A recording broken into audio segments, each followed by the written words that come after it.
Welcome back. In this lesson, we will start and stop our EC2 instances with AWS Lambda and Cloudwatch events. First of all, we'll create an IAM role with EC2 and Cloudwatch access. Secondly, we will launch a couple of EC2 instances that we will use to test if they get stopped or not when we execute the function. Thirdly, we will create a lambda function to stop our EC2 instances. And fourthly, we will create a Cloudwatch event rule to schedule lambda functions to invoke at a certain time every day, every month or so. So what we're trying to achieve is, let's say that I have a few employees that need access to certain EC2 instances during the office hours between 9 a.m. and 5 p.m. Let's say that some people get to the office early and some people leave later. So I give them 1 hour before the office time and 1 hour after the office time. So it's 8 to 6.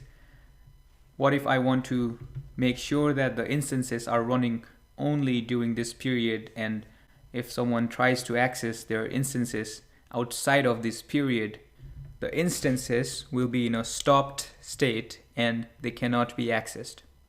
We are assuming that the normal user using the EC2 instance has no permissions to start the instance, so it has to be done by someone higher up or a system admin, and let's assume that we are the system admins writing the script. So this is one of the ways you can control cost, by automatically turning off your EC2 instances when you don't need them. And we will create a function to just accomplish that task. We can schedule lambda function to execute every evening at 6 p.m. to stop the EC2 instances, and then we can again start our EC2 instances the next day at 8 a.m. if it's a weekday, something like that. And we will create a function with that kind of goal in mind. So let's go to our EC2 dashboard and launch a couple of instances. Once I'm in my EC2 dashboard, I can see that currently I have 0 running instances, and I'm going to launch a couple of EC2 instances.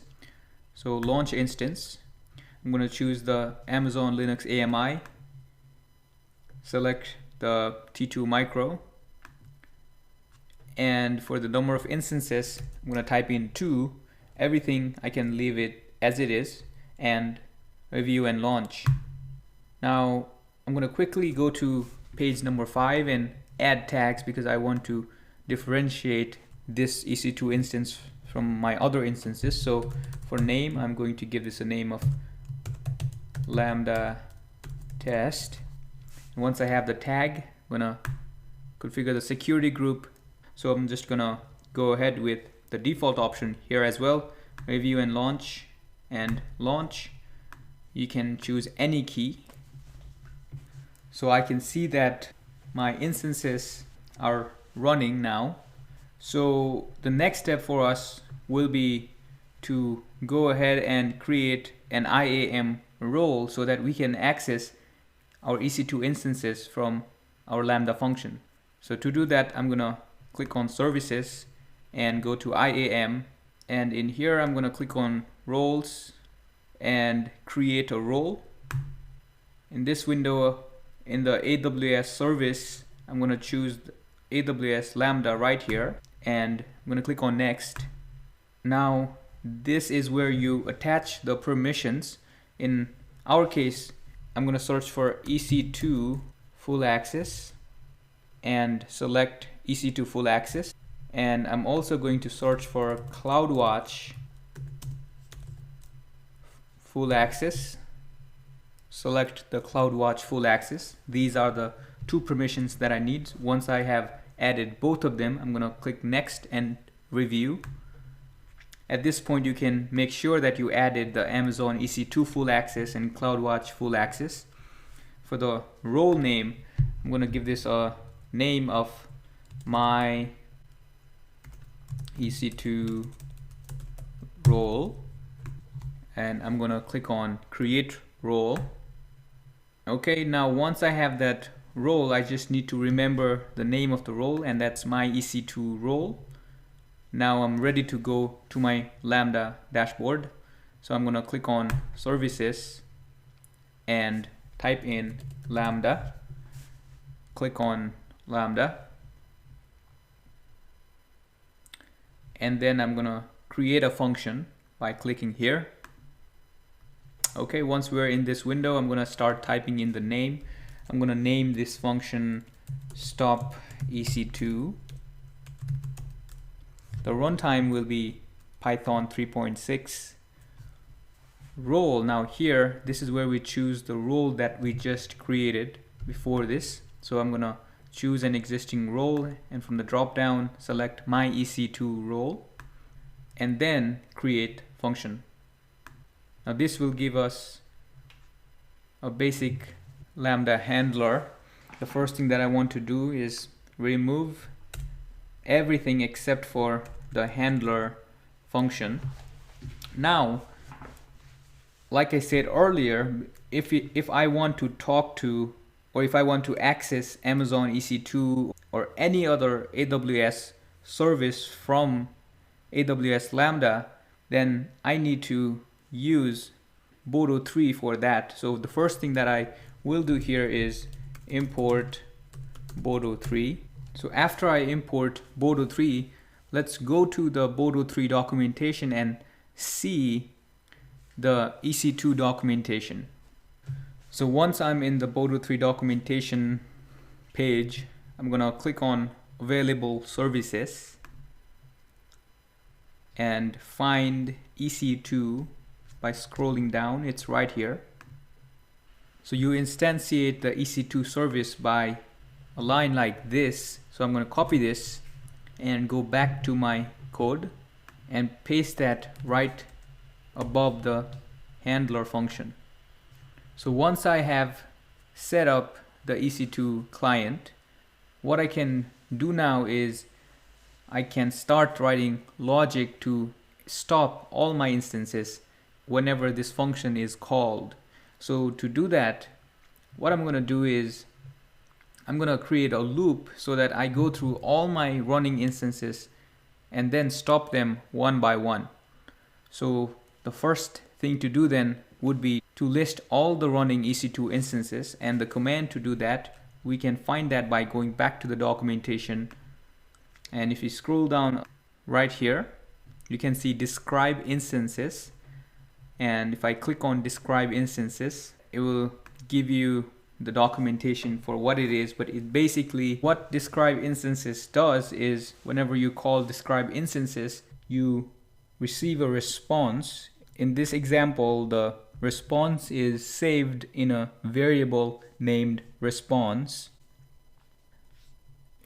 If I scroll down in the documentation, you should see the returns section, which will give you an example response syntax. And if you look at the response syntax, then you'll see that the outermost object in the response is reservations, and reservations can have something called groups, and the other item on reservations is instances.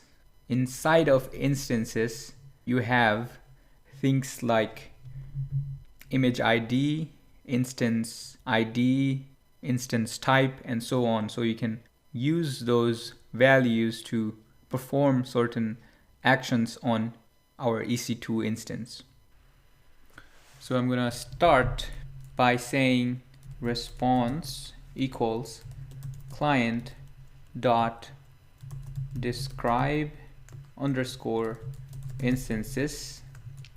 So this will store that response in the variable named response. Now, two things to consider. Instead of response, you can name this anything, and instead of client, you can name this anything. So whatever variables you use here, you should also use it over here to refer to that. So instead of client, I could also make this EC2 if you find that easier to work with. Okay, so once I have stored all that response, I'll use a for loop to go through each instance that I have, and to do that I'll type for reservation in response, and inside of response I want to get to reservations. So if I go back to the documentation, so this is reservations. Inside of reservations there are several reservations. So I'm first of all looping through all the reservations. That's what I'm doing here. So for each of the reservation, I want to get to the instance, individual instance. So I'll type for instance in reservation instances.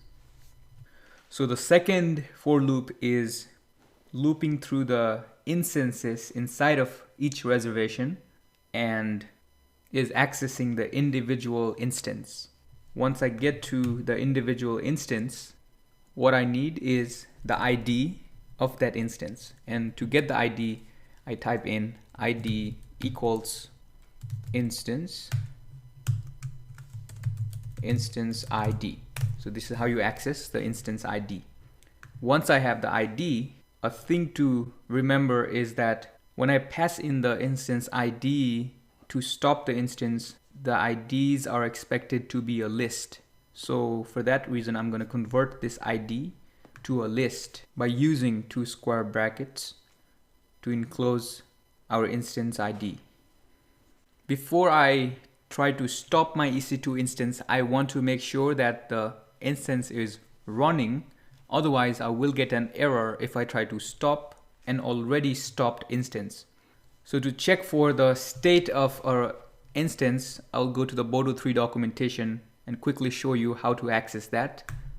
So on the return statement, just like we access the instance ID, I can also access the state of the instance, and the state name gives you the current state of pending or running, shutting down, terminated, stopping, or stopped.